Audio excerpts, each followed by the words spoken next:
3 నెలల్లో మరో 30,000 ఉద్యోగాల భర్తీ. నిరుద్యోగులకు సీఎం రేవంత్ గుడ్ న్యూస్.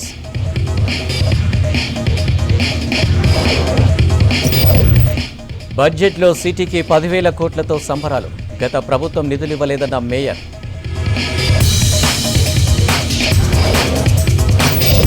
బీసీలకు 42% రిజర్వేషన్లు అమలు చేయాలి.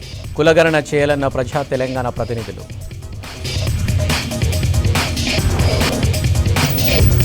రాష్ట్రంలో వర్షాలు తగ్గాయన్న వాతావరణ శాఖ. జూలై నెలలో అధిక వర్షపాతం నమోదు.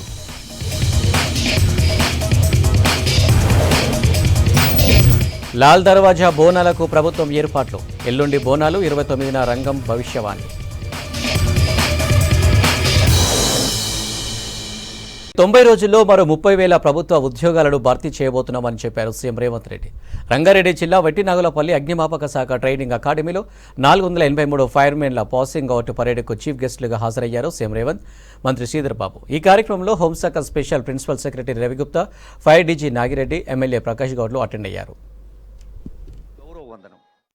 తారీఖు నాడు ప్రమాణ స్వీకారం చేసి 90 రోజులు తిరిగే లోపల 31,000 ఉద్యోగ నియామక పత్రాలు ఎక్కడైతే ఎల్బీ స్టేడియంలో మేము ఉద్యోగ ప్రమాణం చేసినామో అక్కడనే మీకు కూడా ఈ రాష్ట్ర తెలంగాణ యువకులకు 31,000 మందికి ఉద్యోగ ప్రమాణ పత్రాలు అందించడం జరిగింది. ఆ 31,000లో ఇక్కడ శిక్షణ పొందిన 483 అగ్నిమాపక సిబ్బందిగా ఈరోజు సేవలు అందించడానికి వస్తున్నారు. మీరు కూడా అందులో ప్రత్యక్షంగా పాల్గొన్నారు. మీ అందరికి కూడా నియామక పత్రాలు ఈ ప్రభుత్వం వచ్చిన ఎంబడే 90 రోజుల్లోనే మీరు ఎన్నాళ్ళుగానో ఎదురు చూస్తున్న మీకు ఉద్యోగ పత్రాలు అందించడం జరిగింది. ఆ ఉద్యోగ పత్రాలు అందుకున్న మీరు ఈరోజు కఠినమైన శిక్షణను పూర్తి చేసుకొని ఈ సమాజానికి మీ వంతు భాగస్వామ్యము, మీ వంతు సేవల్ని అందించడానికి ఈరోజు మీరు ముందుకు రావడం గర్వకారణము. ఈరోజు మీరు తీసుకుంటున్న బాధ్యత ప్రతి నెల 1వ తారీఖు నాడు వచ్చే జీత భత్యాల కోసం కాదు. జీత భత్యాల కోసం ఎవరు ప్రాణత్యాగానికి సిద్ధపడరు. ఈరోజు అగ్ని ప్రమాదం జరిగిన, వరదలు వచ్చిన, అనుకోని దుర్ఘటనలు జరిగినప్పుడు అందరికంటే ముందు ఉండేదే అగ్నిమాపక సిబ్బంది. అందరినీ ప్రాణాలను కాపాడడానికి పూచిక ఆ బాధ్యత తీసుకునేదే అగ్నిమాపక సిబ్బంది.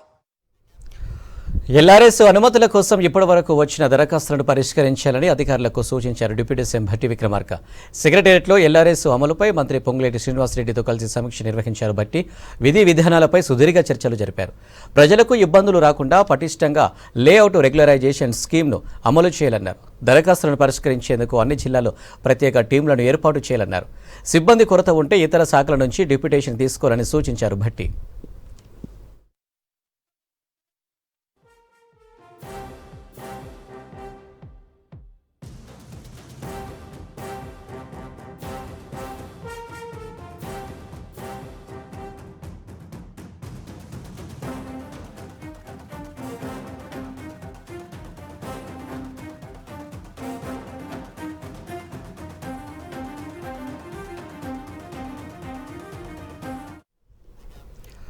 గత బీఆర్ఎస్ పాలనలో రాష్ట్ర ఆర్థిక వ్యవస్థ నాశనమైందన్నారు మంత్రి జూపల్లి కృష్ణారావు.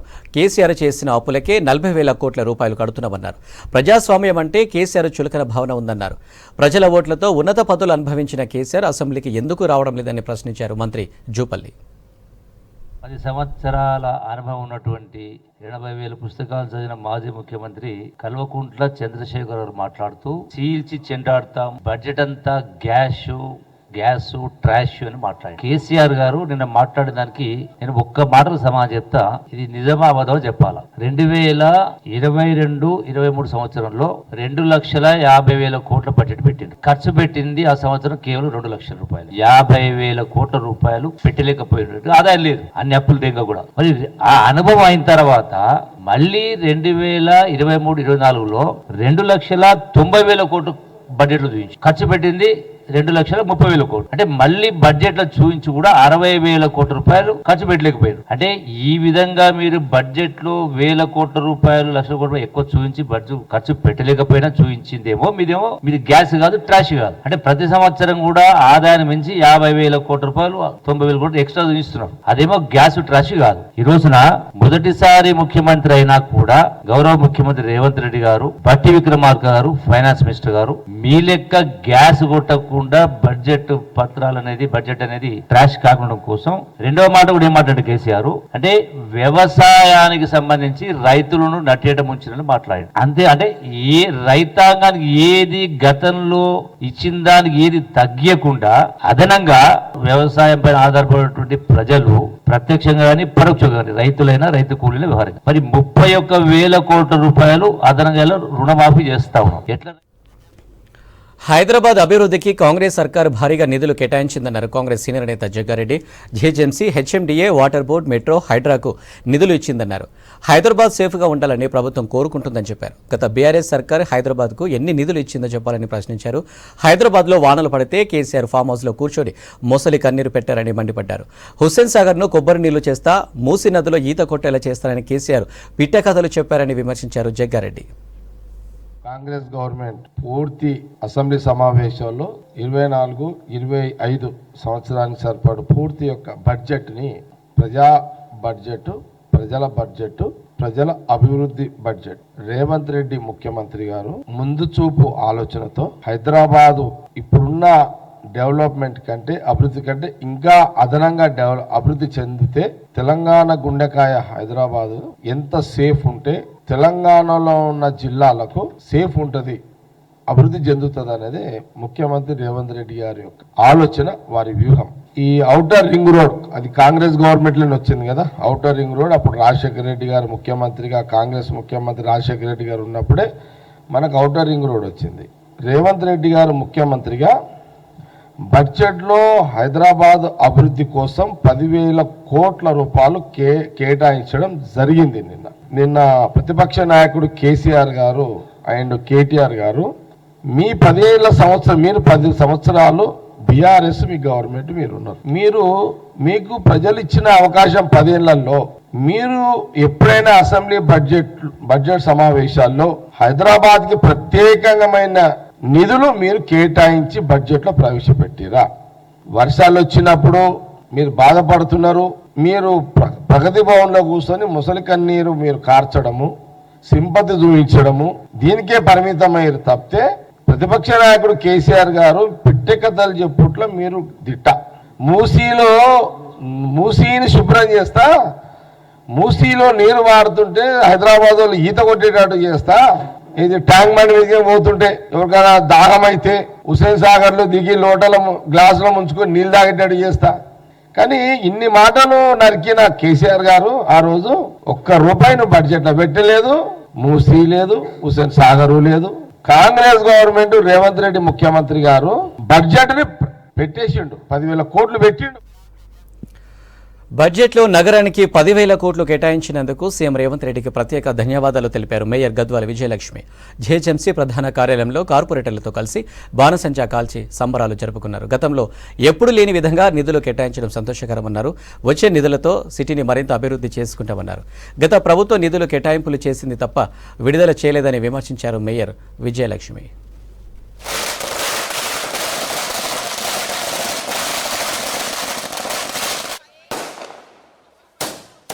శాఖ మంత్రి బట్టి విక్రమార్క గారు ప్రవేశపెట్టిన బడ్జెట్లోని మొట్టమొదటిసారి 10,000 కోట్లు ఈరోజు హైదరాబాద్ నగరం అభివృద్ధి కోసము మా కోసం ఇచ్చినందుకు, నగర అభివృద్ధికి ఇచ్చినందుకు మా అందరికీ కూడా చాలా సంతోషం వ్యక్తం చేస్తున్నాం మేమందరం కూడా. అదే కాకుండా ముఖ్యంగా ఆ బడ్జెట్ లోపల first time ever 3,065 crores GHMC కానివ్వండి, మళ్ళీ 3,385 కోట్లు వాటర్ వర్క్స్ డిపార్ట్మెంట్కి కానివ్వండి, అక్కడ 1,500 కోట్లు మూసి అభివృద్ధికి కానివ్వండి, ఇన్ని ఫండ్స్ మాకు ఇవ్వడం చాలా సంతోషకరంగా ఉంది. అంటే మేము ఆశించేదండి, గత ప్రభుత్వం కూడా ఇచ్చింది, కానీ ఎప్పుడు కూడా ఇంత ఖర్చు పెట్టలేదు. జిహెచ్ఎంసీకి అని వాళ్ళు ఇచ్చారు, వాస్తవానికి వాళ్ళు ఇచ్చారు, కానీ మేము ఎప్పుడు కూడా మా చేతిలో రాలేదు, మేము ఖర్చు పెట్టలేదు. హోప్ఫుల్లీ ఈసారి మా సీఎం గారు హామీ ఇచ్చారు ఏంటంటే ఈ నిధులు తప్పకుండా జిహెచ్ఎంసీకే చెందుతుంది. అయితే మేము అనుకున్నాం ఈ డెవలప్మెంట్ లోపల మీకు తెలుసు ఇప్పుడు వాటర్ వర్క్స్కి ఇచ్చినది మాకు ఎన్నో సమస్యలు వాటర్ వర్క్స్తో మేము ఫేస్ చేస్తున్నాము. అండ్ జిహెచ్ఎంసీ అభివృద్ధి కూడా అంటే ఎక్కడో పనులు కూడా చాలా ఆగిపోయినందుకు ఈ ఫండ్స్ ఇచ్చినందుకు ఈ ఫండ్స్తో మేము చాలా అభివృద్ధి చేయగలుగుతాం, కొంచెం ముందుకు వెళ్ళగలుగుతామని కూడా ప్రతి ఒక్క కార్పొరేటరు ప్రతి ఒక్కరం కూడా చాలా సంతోషం వ్యక్తం చేస్తున్నాం ఈరోజు. అందుకని దానికి మా గౌరవ ముఖ్యమంత్రి గారికి మరియు బట్టి విక్రమార్క గారికి మా అందరి తరఫు నుంచి నేను హృదయపూర్వక ధన్యవాదాలు తెలియజేస్తాను. ఆషాఢ మాసంలో మహిళలు గోరింటాకు పెట్టుకోవడం ఆనవాయితీ. ఈ సాంప్రదాయాన్ని పండుగలా చేసుకుంటారు ఆడపడుచులు. రంగారెడ్డి జిల్లా కోకాపేట మంచిరేవులలోని రివరెడ్జ్ గేటెడ్ కమ్యూనిటీలో ఆషాఢ మాస గోరింటాకు వేడుకను సంబరంగా జరుపుకున్నారు. గోరింటాకు తెచ్చి రోలు పత్రాన్ని పసుపు కుంకుమలు పూలతో అలంకరించారు. తర్వాత మహిళలంతా కలిసి ప్రత్యేక పూజలు చేశారు. స్వయంగా రోట్లో గోరింటాకు రుబ్బి చేతులకు పెట్టుకున్నారు. ఆషాఢ మాసంలో ప్రకృతిలో సహజ సిద్ధంగా దొరికే గోరింటాకు పెట్టుకుంటే ఆయుర్వేద పరంగా ఎంతో మంచిదని చెప్పారు మహిళలు.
రాష్ట్రంలో కురుస్తున్న వర్షాలకు రైతులు జాగ్రత్తలు తీసుకోవాలని సూచిస్తున్నారు ప్రొఫెసర్ జయశంకర్ అగ్రికల్చర్ యూనివర్సిటీ శాస్త్రవేత్త లీలారాణి.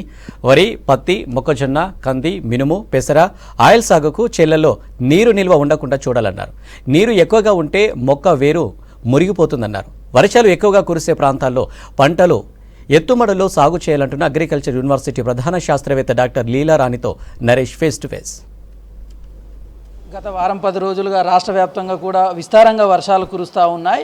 అయితే ఈ వర్షాలకు సంబంధించి రైతులు ఏ విధమైన జాగ్రత్తలు తీసుకోవాలని చెప్పేసి మనతోటి మాట్లాడడానికి professor Jayashankar Rajendranagar agriculture university scientist ప్రధాన శాస్త్రవేత్త డాక్టర్ లీలారాణి గారు మనతోటి ఉన్నారు. ఒకసారి మేడంతో మాట్లాడే ప్రయత్నం చేద్దాం. మేడం చెప్పండి, ప్రధానంగా చూసుకుంటే తెలంగాణ లోపల కాటన్ అనేటటువంటిది ఎక్కువ సాగు చేస్తూ ఉంటారు రైతులు. అయితే ఆ రైతులు ఎట్లాంటి జాగ్రత్తలు తీసుకోవాలి ఈ సమయంలో? అంటే యాక్చువల్గా ఏంటంటే మన రాష్ట్రంలో వరి, తర్వాత ఎక్కువగా కాటన్ ఉంటుంది. అదేవిధంగా తర్వాత మొక్కజొన్న, సోయా చిక్కుడు, కంది, కొద్ది మోతాదులో అపరాలంటే మినుము, పెసర, అదేవిధంగా మనకి ఆయిల్ సీడ్స్ అంటే మనకి నూనె గింజ పంటలు వచ్చినప్పటికైతే కనుక మనకి వేరుశనగ, ఆముదం లాంటి పంటలు ఉన్నాయి. ప్రస్తుతం ఏంటంటే అధికంగా సాగు చేసే చూసుకున్నట్లయితే కనుక మొట్టమొదటిగా కాటన్ అనమాట. మనకి అంటే కాటన్లో ఏంటంటే ఇప్పుడు మనకి ఏ దశలో ఉందంటే దగ్గరగా మొదటి అంటే పూత దశలో ఉంది. సో రైతులు ఏంటంటే ఫస్ట్ ఏంటంటే వాళ్ళు భూమిలోంచి అధికంగా ఉన్న నీటిని బయటకు తీసివేయాలి. అంటే నల్ల భూములు అయితే ఏంటంటే ఎక్కువ రోజులు ఉన్నట్లయితే కనుక అది ఏంటంటే 2 రకాలుగా ఎఫెక్ట్ ఇస్తుంది. ఏంటంటే వేరు కుళ్ళిపోవడం కూడా జరుగుతుంది.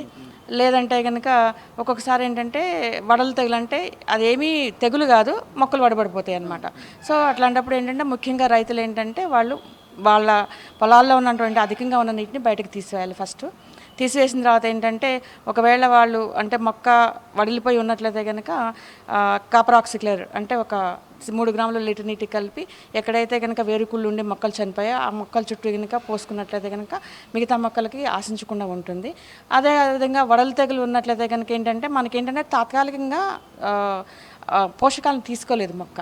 కాబట్టి అటువంటి సమయంలో ఏం చేయాలంటే మనం పాలిఫీడ్ అంటే 3/19 కానీ లేదంటే కనుక మల్టీకే లేదా ఒక 10 గ్రాముల యూరియా 1 లీటర్ నీటికి కలిపి వారం వ్యవధిలో 2 సార్లు పిచికారీ చేసుకున్నట్లయితే కనుక ఈ మొక్కలు రికవర్ అవడానికి అవకాశం ఉంటుంది. అదేవిధంగా ఇంకోటి ఏంటంటే ఇప్పుడు ప్రస్తుతం ఏంటంటే 45 రోజుల దశలో ఉంటుంది కాబట్టి ప్రతి పంట రైతులు ఏంటంటే 2 రకాల అంటే వాళ్ళు 4 సార్లు పైపాటి ఎరువులు వేసుకోవాల్సి ఉంటుంది. 20 రోజులు, 40 రోజులు, 60 రోజులు, 80 రోజుల దశలో. సో ఇప్పుడు వర్షాలు తగ్గిపోగానే వాళ్ళు ఏంటంటే 40 రోజుల వయసులో అంటే 20 రోజుల వయసులో ఉన్నా 40 రోజుల వయసులో ఉన్నా కూడా పైపాటుగా నత్రజని మరియు పొటాషియం ఎరువులను అందించుకోవాల్సిన అవసరం ఉంటుంది. దీంతోపాటు ఏంటంటే ఇంకోటి ఏంటంటే సాధారణంగా ఎప్పుడైనా రైతులు ఇటువంటి వర్షాలు ఎక్కువగా కురిసినప్పుడు మొక్కలు పాడు కాకుండా ఉండాలి అంటే వేసుకునేటప్పుడే బోధులు కాలువల పద్ధతిలో వేసుకున్నట్లయితే కనుక సమస్య చాలా తక్కువగా ఉంటుంది. ఒకవేళ ఎవరైనా రైతులు వేసుకోకపోతే కనుక 45 రోజుల తర్వాత అంతర్కృషి చేస్తారు వాళ్ళు, చివరి అంతర్కృషి. ఆ అంతర్కృషి చేసిన తర్వాత ఏంటంటే రైతులు ఒక గొడ్డుచాలు వేసుకోవాలి. గొడ్డుచాలు అంటే ఏంటంటే మన మామూలు మొక్కి నాగలతో ఒక వరుసకి వరుస మధ్య కానీ ఒక 2-3 వరుసలకి మధ్యలో కానీ ఒక గొడ్డుచాలు వేసుకున్నట్లయితే ఇది ఎలా ఉపయోగపడుతుందంటే మనకి ప్రధానంగా ప్రత్తి అనేది వర్షాధారంగా సాగు చేస్తున్నారు కాబట్టి ఇలా వేసుకున్నప్పుడు ఏమవుతుందంటే తర్వాత కాలంలో వచ్చే వర్షాలు ఆ కాలంలో నిల్వ ఉంటుంది కాబట్టి పంటకి ఎక్కువ రోజులు తేమ లభ్యమవడానికి అవకాశం ఉంటుంది. ఎప్పుడన్నా బెట్ట వచ్చినా కూడా పంట తట్టుకొని నిలబడుతుంది అన్నమాట. కూరగాయల సాగుకు సంబంధించి కానివ్వండి, ఆకుకూరలకు సంబంధించినటువంటి కానీ ఈ వర్షాల వల్ల చాలా తొందర ఎఫెక్ట్ అయ్యేటటువంటి మెయిన్గా ఆకుకూరలు అవుతాయి. అట్లాంటి వాళ్ళు ఏం జాగ్రత్తలు తీసుకోవాలి? ఆకుకూరలు కూడా సేమ్ అండి. ఆకుకూరలు ఏంటంటే మనం సాధారణంగా 20-25 రోజులకి కోసేస్తారు. సో ఇప్పుడు రైతులు ఏంటంటే ఎత్తుమడుల మీద వేసుకున్నప్పుడు ఈ సమస్య వస్తుంది ఖచ్చితంగా. ఆకుకూరలు కూడా ఎత్తుమడుల మీద వేసుకుంటే ఆ నీళ్ళు ఏంటంటే కాల ద్వారా బయటకు వెళ్ళిపోతాయి కాబట్టి దీనికి ఇంకా ప్రత్యేకంగా ఇప్పుడంటే మనం ఏం చేయాల్సి ఉండదు, పోతుంది. ఎట్లాగ మామూలుగా సాధారణంగా వేసుకుంటే అది ఎక్కువ నీళ్ళు ఉందంటే మునిగిపోతుంది, అది పాడైపోతుంది. అలాగని ఈ సమస్య రాకుండా ఉండాలి అన్నప్పుడు వాళ్ళకి కనుక ఈ ప్రాంతంలో తరచుగా వస్తుంది, మాకు ఇబ్బంది ఉందన్నప్పుడు వాళ్ళు అంటే విత్తుకునేటప్పుడే ఎత్తుమడుల మీద విత్తుకున్నట్లయితే కనుక పంటను కాపాడుకోవచ్చు. ఇంకోటి ఏంటంటే మనకి ఇప్పుడు సాధారణంగా రైతులు నార్మల్ వేసుకుంటారు ఇవి అంటే టమాటా కానీ వంగ కానీ మిరప కానీ. సో వాటిలో కూడా ఏంటంటే ఈ వర్షాలకి నారుకుళ్ళు రావడానికి అవకాశం ఉంటుంది. సో ఎక్కడైతే నారుకుళ్ళు కనిపిస్తుందో రైతులు 1 గ్రాము నీటికి 3 గ్రాముల కాపర్ ఆక్సిక్లోరైడ్ మందుని కలుపుకొని మొక్కల మొదలు చుట్టూ తడిచేలాగా పోసుకొని 5 రోజుల వ్యవధిలో 2 సార్లు పిచికారీ చేసిన అంటే మొక్కలు మొదలు చుట్టూ తడిపినట్లయితే కనుక అవి మొక్కలు చనిపోకుండా ఉండడానికి అవకాశం ఉంటుంది. రైతులు ఎప్పటికప్పుడు జాగ్రత్త పడుతూ అప్రమత్తంగా ఉండాలని చెప్పేసి వ్యవసాయ శాఖకు సంబంధించినటువంటి సైంటిస్టులు మనతో చెప్తా ఉన్నారు. కెమెరామెన్ సిద్దిక్తో నరేష్, V6 న్యూస్, హైదరాబాద్. మలక్పేట దివ్యాంగుల వసతి గృహంలో జరిగిన ఘటనపై ప్రభుత్వం సీరియస్గా ఉందన్నారు హైదరాబాద్ జిల్లా కలెక్టర్ అనుదీప్. బాలికల హాస్టల్ను సందర్శించిన కలెక్టర్కు పరిస్థితిని వివరించారు బాలికల కుటుంబ సభ్యులు, దివ్యాంగుల సంఘాల నేతలు. ఇప్పటికే వార్డెన్ను సస్పెండ్ చేసినట్లు వెల్లడించారు. బాలికల భద్రత కోసం పోలీసు సిబ్బందిని నియమించినట్లు తెలిపారు కలెక్టర్. సిటీ పరిధిలోని అన్ని దివ్యాంగుల హాస్టల్స్లో స్టాఫ్ వార్డెన్స్ను నియమించనున్నట్లు తెలిపారు కలెక్టర్ అనుదీప్. ఎంక్వైరీ కూడా వేయడం జరిగింది, కమిటీ కూడా వేసి నిజాలు తేల్చడానికి 3 మెంబర్ కమిటీ కూడా ప్రభుత్వం వేయడం జరిగింది. అదేవిధంగా ప్యారలల్గా పోలీస్ వాళ్ళు కూడా ఆ ఇష్యూ మీద ఎవరైతే అక్యూజ్డ్ ఉన్నారో వారిని కూడా రిమాండ్ చేసి ఇన్వెస్టిగేషన్ మొదలుపెట్టారు. ఇన్వెస్టిగేషన్ కూడా ప్యారలల్గా నడుస్తూ ఉంది. సో ఇది నడుస్తూ ఉండగా ఇక్కడ ఉన్నటువంటి పిల్లలు కానివ్వండి, పేరెంట్స్ కానీ కొన్ని సమస్యలు దృష్టికి తీసుకొచ్చారు. అది కూడా సెక్రటరీ మేడంతో కూడా డిస్కస్ చేయడం జరిగింది. దానికి అనుగుణంగానే మనకి ఇక్కడ హాస్టల్ కొత్తది ఉన్నప్పటికీ కూడా స్కూల్ చాలా పాతగా అయిపోయిందని కూడా చెప్పారు. దానికి అనుగుణంగా ఒక 35 lakhs కూడా గవర్నమెంట్ నుంచి శాంక్షన్ కూడా చేశారు. అది 2-3 రోజుల్లో అది కూడా ఆర్డర్స్ ఇష్యూ చేస్తాం. సో దట్ ఈ పాతగైన బిల్డింగ్ ఏదైతే ఉందో వాళ్ళకి తీసేసి కొత్తగా అనువుగా ఉండే విధంగా కొత్త బిల్డింగ్ కూడా అందిస్తాము. సో దట్ స్కూలు హాస్టల్ కూడా దగ్గర ఒక కాంపౌండ్లో ఉండే విధంగా చేస్తాం. అదేవిధంగా సెక్యూరిటీ విషయంలో కూడా ఇది గార్డు మాకు వార్డెన్ సరిగా లేరు అని కూడా చెప్పారు. సో వెంటనే పర్మనెంట్ వార్డెన్ స్టాఫ్ కూడా మనం అపాయింట్ చేస్తూ ఉన్నాము. దాంతోపాటుగా పిల్లలు ఇక్కడ మాకు వసతులు ఇంకా మెరుగుపరచాలని కూడా చెప్పారు. అవి కూడా ప్రభుత్వం దృష్టికి తీసుకెళ్ళి ఏమైనా అవసరం ఉంటే కూడా అవన్నీ కూడా ఇమీడియట్గా అరేంజ్మెంట్ చేసి ఇక్కడ స్కూల్ వాళ్ళకి ఎటువంటి ఇబ్బంది లేకుండా నడిపించే విధంగా చర్యలు తీసుకుంటామని చెప్పి అందరికీ కూడా తెలియజేస్తూ ఉన్నాం. కేంద్ర ప్రభుత్వానికి బీసీలంటే ఎందుకంత వివక్ష అని ప్రశ్నించారు రాజ్యసభ సభ్యులు ఆర్ కృష్ణయ్య. కేంద్ర బడ్జెట్లో బీసీలకు తీవ్ర అన్యాయం జరిగిందన్నారు. దేశంలో 80 కోట్ల మంది బీసీలు ఉంటే 2300 కోట్లు బడ్జెట్ కేటాయించారని విమర్శించారు. హైదరాబాద్ కాచిగూడలో బీసీ సంఘాలతో నిర్వహించిన సమావేశంలో పాల్గొన్నారు కృష్ణయ్య. మూడోసారి అధికారంలోకి వచ్చిన బీజేపీ ప్రభుత్వం బీసీలకు ప్రత్యేకంగా ఒరగబెట్టిందేమీ లేదన్నారు. దేశంలో ఉన్న 80 కోట్ల మంది ప్రజలకు చాక్లెట్ బిస్కెట్లు కూడా రావు. ఇదే నా దేశాభివృద్ధి, సబ్కా సాత్ సబ్కా వికాస్ అంటే ఇదేనా అని చెప్పి నేను బీజేపీ పార్టీని ప్రశ్నిస్తున్నాను. బీజేపీ పార్టీ ఒక తులసివనం లాంటిది. ఆ తులసివనంలో అన్ని గంజాయి మొక్కలే ఉన్నాయి. ఈ మధ్య తులసి చెట్లు తక్కువ ఉన్నాయి, గంజాయి మొక్కలు ఎక్కువైనాయి. వాళ్ళు ప్రధానమంత్రిని ఒక బీసీని చేశారు, రాష్ట్రపతి ఒక ఎస్టీ మహిళని చేశారు. అందుకు మేము ఆ పార్టీ మూలాల నుంచి అభిమానిస్తాం. కానీ వాళ్ళు చేసే పనులు, పాలసీలు, విధానాలు అంబానీ ఆదాయానికి మేలు చేసేటట్టున్నాయి. కానీ పేద ప్రజలకు మోడీ బొమ్మ చూపెట్టి ఓట్లు వేయించుకొని మీరు బీసీ ప్రజలను మోసం చేస్తారా? మోడీ బొమ్మ చూసి బీసీలంతా ఓట్లు ఇచ్చారు, మా ప్రధాని మా ప్రధాని. ఈరోజు మీరేం చేస్తున్నారు? మోడీ బొమ్మ చూపించి బీసీని ఓట్లు వేయించుకొని బీసీలకి అన్యాయం చేస్తున్నారు. ఈ 76 ఏళ్ళ గత ప్రభుత్వం కానీ ప్రస్తుత ప్రభుత్వాలు కానీ ఈ 76-77 ఏళ్లల్లా బీసీలకు ఏమన్నా ఒక చిన్న స్కీమ్ పెట్టారా మీకు? బీసీలు ఈ దేశంలో పౌరులు కాదా? ఓట్లు వేయడం లేదా? కష్టపడి దేశ సంపద సృష్టించడం లేదా? బీసీలు బిచ్చగాలనుకుంటున్నారా? మీరు ఏమనుకుంటున్నారని చెప్పి కేంద్ర ప్రభుత్వాన్ని హెచ్చరిస్తున్నా. కాంగ్రెస్ పార్టీ మేనిఫెస్టోలో పెట్టిన విధంగా 42% బీసీలకు రిజర్వేషన్లు అమలు చేయాలన్నారు ప్రజా తెలంగాణ ప్రతినిధులు. సోమాజిగూడ ప్రెస్ క్లబ్లో రిజర్వేషన్ డే సందర్భంగా ప్రజా తెలంగాణ సంస్థ ఆధ్వర్యంలో సెమినార్ నిర్వహించారు. స్థానిక సంస్థల ఎన్నికల్లో బీసీల రిజర్వేషన్లు పెంచాలని, కులగణన చేయాలని ప్రభుత్వాన్ని డిమాండ్ చేశారు. కులగణన చేయకపోతే అన్ని జిల్లాలకు తిరిగి ప్రజల్ని చైతన్యం చేస్తామని హెచ్చరించారు బీసీ సంఘాలు.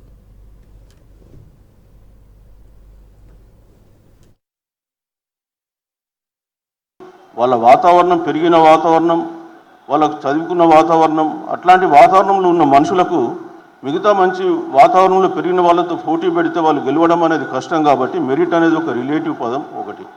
రెండోది మేనేజ్మెంట్ కోటాలు ఉన్నాయి. ఇప్పుడు ఈ మేనేజ్మెంట్ కోటాలలో ఎవరు వచ్చారు? డబ్బులు పెట్టుకున్నారు. అందులో మెరిట్ కాంప్రమైజ్ కాలేదా? సో ఈ విధంగా మనం చెప్పుకుంటూ పోతే చాలా ఉంటాయి. ప్రతిదానికి కౌంటర్కు అంటే ఆర్గ్యుమెంట్కు కౌంటర్ కూడా దొరుకుతుంది. సో అందుకనే ఇప్పటికైనా ప్రభుత్వాలు కళ్ళు తెరవాలి. ప్రభుత్వాలు కళ్ళు తెరవాలంటే ప్రజలు చైతన్యవంతులై ప్రజలు ప్రెషర్ పెట్టినప్పుడు అది జరుగుతుంది. సో మనకు 5 సంవత్సరాలకు అంత లేదా ఆ లోపల ఎన్నికలు జరుగుతూనే ఉంటాయి. సో ప్రజలు తమ తీర్పును ఓట్ల ద్వారా చెప్పుకున్నప్పుడే ప్రభుత్వాలు కూడా కళ్ళు తెరుస్తాయి. జమీందారులకు రిజర్వేషను, యూనివర్సిటీకి రిజర్వేషను, యూనివర్సిటీ టీచర్లకు కూడా రిజర్వేషను, ముస్లింకి రిజర్వేషను, సిక్కులకు రిజర్వేషను, అన్ని రకాల రిజర్వేషన్లు ఇచ్చి ఇది లెజిస్లేటివ్ అసెంబ్లీలకి పంపించారు. 1923లో 23 ఎలక్షన్స్ అయినాయి. కాంగ్రెస్ అన్ని చోట్ల గెలిచింది. కానీ రిజర్వేషన్ గ్రూపులన్నీ ఉన్నాయి. అలా రిజర్వేషన్ వచ్చింది. రిజర్వేషన్ అనే మాట వచ్చింది. బాగా ముందుకు రావడానికి గల కారణం ఏంటి? ఇప్పుడు మీరు ఎవరో చెప్పారు, డిప్రెస్డ్ క్లాస్ అనేటువంటిది ఒకటి పుట్టింది 1917లో. ఒక జడ్జి, మహారాష్ట్ర జడ్జి దానికి చైర్మన్. ఎవరు డిప్రెస్డ్ క్లాసు? ఇప్పుడు వీళ్ళు అన్నమాట. మనం అనుకునే ఎస్సీలు, ఎస్టీలు లేరు, ఎస్సీలు బీసీలు అనేవాళ్ళు. బీసీ అనే మాట లేదు అప్పుడు. డిప్రెస్డ్ క్లాస్ అనేటువంటి వాళ్ళు అందరూ కింద వాళ్ళు అన్నమాట, భూస్వాములు కాని వాళ్ళు. ఇక్కడ మీ అందరూ గుర్తుంచుకోవాల్సినటువంటి మరొక చిన్న విషయం ఏంటంటే, నిజంగా బీజేపీ వాళ్లకు లేదా ఆ మనస్తత్వం ఉన్న వాళ్లకు, హిందూ మతం భావజాలం ఉన్న వాళ్లకు, లేదా బీఆర్ఎస్ భావజాలం ఉన్న వాళ్లకు, లేక బీఆర్ఎస్తో అంటగట్టినటువంటి వాళ్లకు, లేదా ఇంకా బీఆర్ఎస్ పార్టీని లేపాలనుకునేటటువంటి వాళ్లకు ఎక్కడైనా కమిట్మెంట్ ఉందా? అసలు ఎవడి బీజేపీ వాడు? వీడిగన భారతదేశాన్ని చీల్చుతున్నటువంటి వాడు, వీడిగన భారతదేశాన్ని బలహీనపరిచినటువంటి వాడు, ఈ దేశంలో, ఈ సమాజంలో ఈ మనుషుల్ని, భారతీయుల్ని విడగొట్టింది ఇవాళ మనువాద సిద్ధాంతం. రంగారెడ్డి జిల్లా వట్టినాగులపల్లిలో ఫైర్మెన్ పాసింగ్ అవుట్ పరేడ్ గ్రాండ్గా జరిగింది. ఈ కార్యక్రమానికి చీఫ్ గెస్ట్గా హాజరైన సీఎం రేవంత్ రెడ్డి శిక్షణ పూర్తి చేసుకున్న ఫైర్ సిబ్బంది నుంచి గౌరవ వందనం స్వీకరించారు. 483 ఫైర్మెన్లు 4 నెలలుగా శిక్షణ పూర్తి చేసుకుని డ్యూటీలో చేరబోతున్నారు. ఈ సందర్భంగా వారందరికీ శుభాకాంక్షలు తెలిపారు సీఎం రేవంత్ రెడ్డి.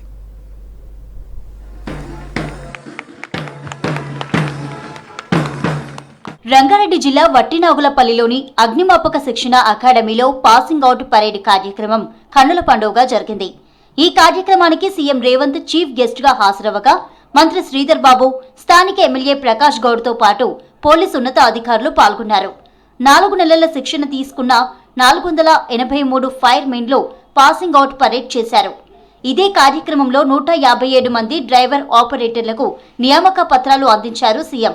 కవాతు ముఖ్య ఉద్దేశం కలిసి నడవటం, కవాతు ముఖ్య ఉద్దేశం కలిసి సామూహిక విజయాన్ని సాధించటం.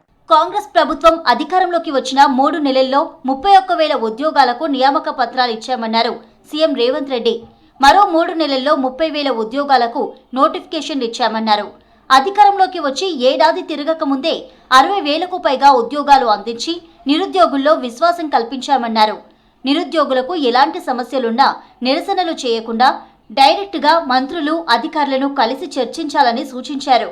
నిరుద్యోగులకు తాను పెద్దన్నలా ముందుంటానని భరోసానిచ్చారు సీఎం రేవంత్ రెడ్డి. 7 తారీఖు నాడు ప్రమాణ స్వీకారం చేసి 90 రోజులు తిరిగే లోపల 31,000 ఉద్యోగ నియామక పత్రాలు ఎక్కడైతే ఎల్బీ స్టేడియంలో మేము ఉద్యోగ ప్రమాణం చేసినామో అక్కడనే మీకు కూడా ఈ రాష్ట్ర తెలంగాణ యువకులకు 31,000 మందికి ఉద్యోగ ప్రమాణ పత్రాలు అందించడం జరిగింది.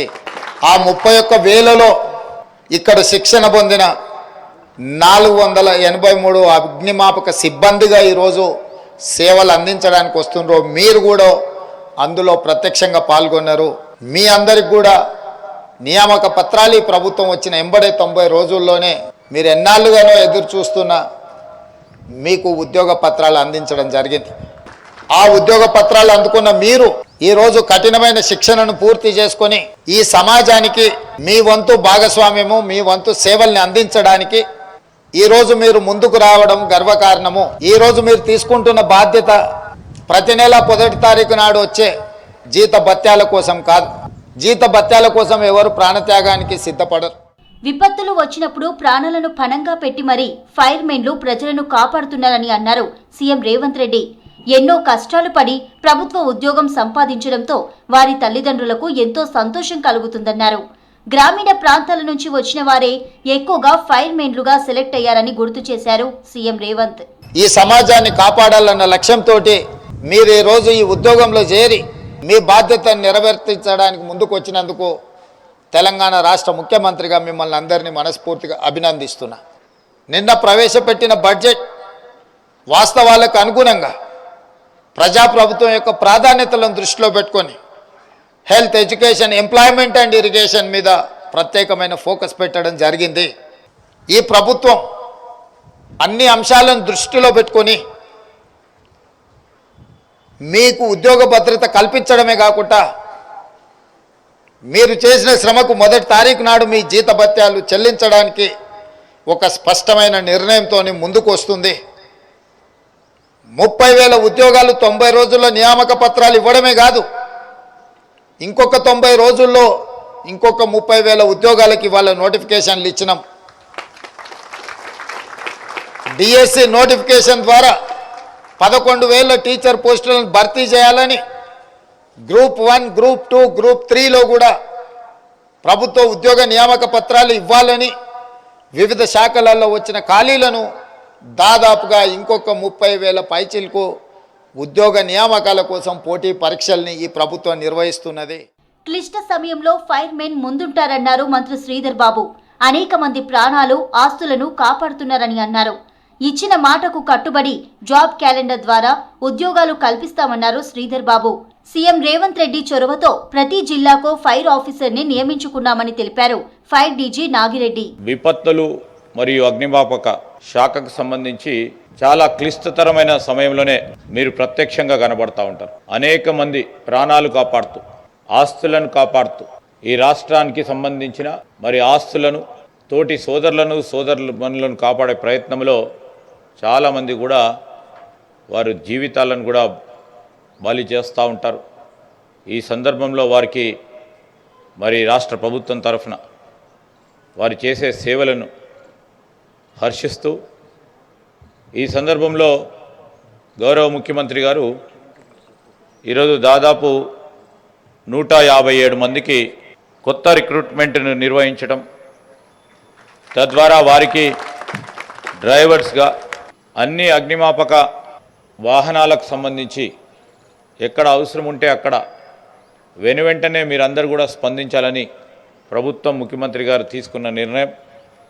ఈరోజు వారందరికీ కూడా నియామక పత్రాలు ఇవ్వటం జరిగింది.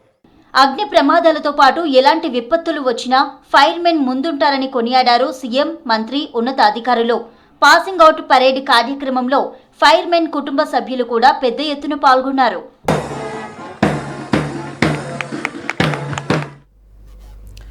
హైదరాబాద్లో డ్రగ్స్ సరఫరా చాప కింద నీరులా సాగుతుంది. అధికారుల కళ్లు కప్పి ఇతర రాష్ట్రాల నుంచి వివిధ మార్గాల ద్వారా డ్రగ్స్ను నగరానికి చేరవేస్తున్నాయి ముఠాలు. నార్కోటిక్స్ టీమ్స్తో పాటు ఎస్ఓటీ అధికారులు డ్రగ్స్ సప్లై గ్యాంగ్స్, వాటి మూలాలపై నిఘా పటిష్టం చేశారు. డ్రగ్ ఫ్రీ తెలంగాణ చేయడమే లక్ష్యంగా పనిచేస్తున్నామంటున్నాయి narcotics teams.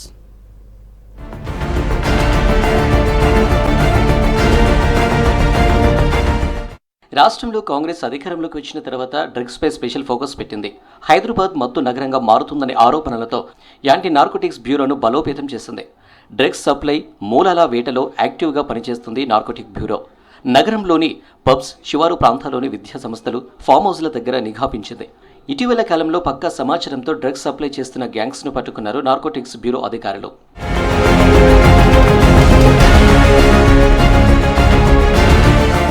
Rayadurgam police station పరిధిలో కేవ్ పబ్లో డ్రగ్స్ పార్టీ జరుగుతుందనే పక్కా సమాచారంతో ఇటీవల దాడులు నిర్వహించారు.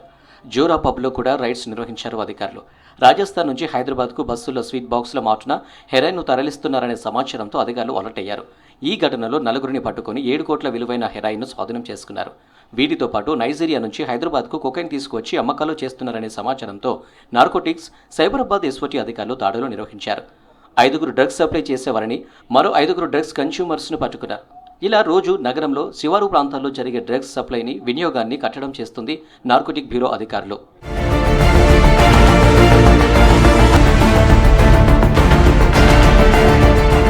ఇలా డ్రగ్స్కు సంబంధించి పెడ్లర్లపై నిఘా పెట్టి వారి కదలికలను గమనిస్తున్నారు అధికారులు. నగరంలో డ్రగ్స్ సప్లై చేసే వారి డేటా తీసుకుని ఆ గ్యాంగ్స్పై ఉక్కుపాదం మోపుతున్నారు పోలీసులు. రాష్ట్రంలో డ్రగ్స్ లేకుండా చేసేలా చర్యలు తీసుకుంటామని చెబుతున్నారు అధికారులు. హైదరాబాద్లో డ్రగ్స్, గంజాయిపై పోలీసులు ఫోకస్ పెట్టి కట్టడి చేస్తున్నారు. శివారు ప్రాంతాల్లో జరిగే రేవ్ పార్టీలు నగరంలో కూడా జరగడంతో దాడులు నిర్వహించి భగ్నం చేస్తున్నారు అధికారులు. నగరంతో పాటు శివారు ప్రాంతాలు మళ్లీ రేవ్ పార్టీలకు అడ్డాలుగా మారుతున్నాయా? రేవ్ పార్టీ కల్చర్ మళ్లీ నగరానికి చేరిందా అనే చర్చ సర్వత్రా జరుగుతుంది.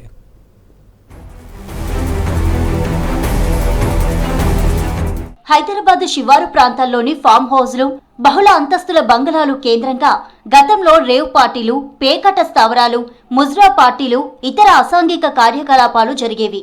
తాజాగా మాధాపూర్ నడిబొడ్డున ఓ అపార్ట్మెంట్లో రేవ్ పార్టీ నిర్వహిస్తుండటంతో ఎక్సైజ్ అధికారులు దాడులు చేశారు. దీంతో రెడ్ హ్యాండెడ్ గా యువతీ యువకులు పట్టుబడడంతో నగరంలో రేవ్ పార్టీ కల్చర్ మరోసారి తెరపైకి వచ్చింది. హైదరాబాద్ కమిషనరేట్ పరిధిలో టాస్క్ ఫోర్స్, సైబరాబాద్, రాచకొండ కమిషనరేట్లో ఎస్ఓటీ టీమ్స్ డ్రగ్స్ యాక్టివిటీస్ పై నిఘా పటిష్టం చేశాయి. వీరితో పాటు ఎక్సైజ్ శాఖలోని స్పెషల్ టాస్క్ ఫోర్స్ టీమ్స్ కూడా తనిఖీలు ముమ్మరం చేశాయి. అందులో భాగంగానే Cloud9 టవర్స్లోని రేవ్ పార్టీని భగ్నం చేశారు ఎక్సైజ్ టాస్క్ ఫోర్స్ పోలీసులు.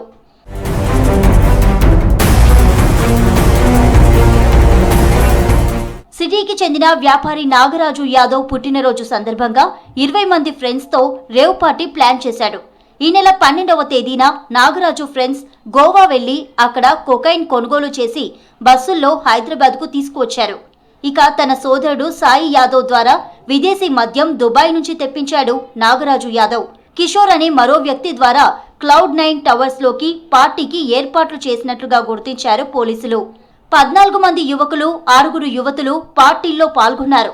వీరి నుంచి కొకైన్, MDMA, ఓజీ కుష్ డ్రగ్స్, విదేశీ మద్యం స్వాధీనం చేసుకున్నారు ఆబ్కారీ పోలీసులు. హైటెక్ సిటీ ప్రాంతంలోని Cloud9 సర్వీస్ అపార్ట్మెంట్స్ ఉన్నాయి. అక్కడ రేవ్ పార్టీ జరుగుతుందనే సమాచారంతోనే మా STF team B, excise superintendent గారి ఆధ్వర్యంలో STF టీమ్ బి అక్కడికి రేడ్ చేయడం జరిగింది.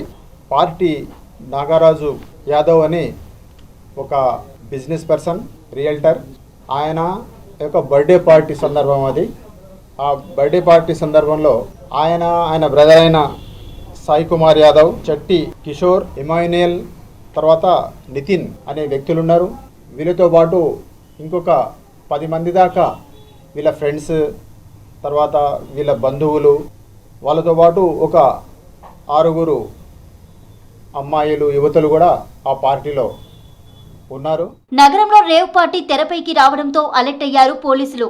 డ్రగ్స్, గంజాయితో పాటు రేవ్ పార్టీలపై కూడా స్పెషల్ ఫోకస్ పెట్టారు సిటీ పోలీసులు. దేశంలోనే టెక్నాలజీ యూనివర్సిటీగా పేరొందిన జేఎన్టీయూ యూనివర్సిటీకి ప్రతి ఏటా క్రేజ్ పెరుగుతుంది. ప్రైవేట్ కాలేజీలకు తీసిపోని విధంగా విద్య, అన్ని రకాల వసతులు కల్పిస్తుండటంతో వర్సిటీలో అభ్యసించేందుకు విద్యార్థులు ఆసక్తి చూపిస్తున్నారు. తాజాగా ఎంసెట్ మొదటి విడత సీట్ల కేటాయింపులో టాపర్ల చూపంతా జేఎన్టీయూ వైపు మళ్లడమే ఇందుకు నిదర్శనం.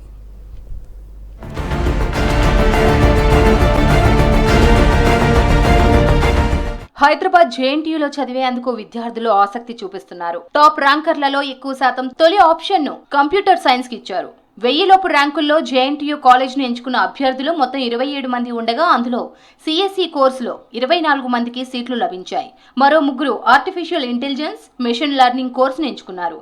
దీంతో ఫస్ట్ ఫేజ్ లోనే జేఎన్టీయూ వర్సిటీలోని అన్ని సీట్లు ఫుల్ అయిపోయాయి.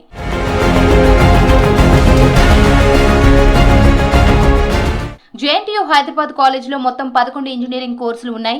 ఫస్ట్ ఇయర్ బీటెక్ లో CSE, AIML, cyber security, ECE, triple E, civil, mechanical, metallurgy, chemical engineering, biotechnology, Jio informatics లలో కోర్సుకు 66 చొప్పున మొత్తం 690 సీట్లు ఉన్నాయి. ఏ బ్రాంచ్ లోనూ ఒక్క సీటు కూడా మిగలకపోవడంతో వర్సిటీకి మరిన్ని సౌకర్యాలు కల్పించాలని అధికారులు భావిస్తున్నారు. విద్యార్థులకు అనుగుణంగా హాస్టల్స్, ఫ్యాకల్టీపై దృష్టి సారించామంటున్నారు ఉన్నతాధికారులు.